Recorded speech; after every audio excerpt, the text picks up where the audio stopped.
Kamusta mga ka-fam? Welcome back sa inyong paboritong channel.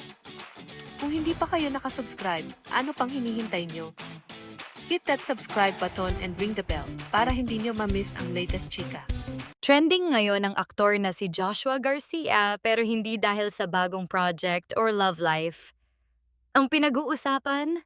Isang TikTok repost na umani ng matinding reaction online.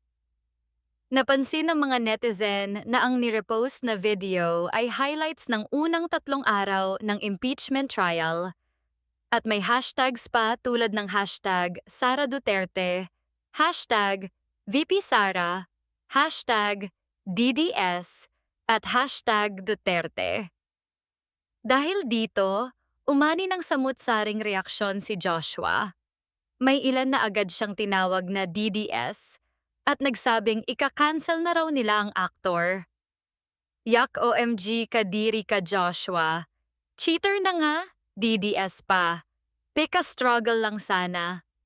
Pero may mga netizens din namang dumepensa.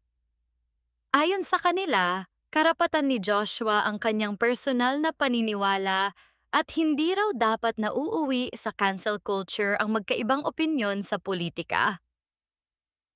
Over talaga mag-cancel mga kakampeng. Powerful yarn? Kahit ano pa man. Ang kulay ang politika ni Joshua Garcia, karapatan niya yan. We are in a democratic country. Irespeto ang karapatan ng bawat isa. No to cancel culture just because someone chose to be on the other color. Mas lalong umugong ang usapan ng mapansin ng ilang netizens na nakafollow umano noon. Si Joshua kay VP Sara sa Instagram. Pero ayon sa mga bagong screenshot na kumalat online, hindi na niya ito fina-follow ngayon.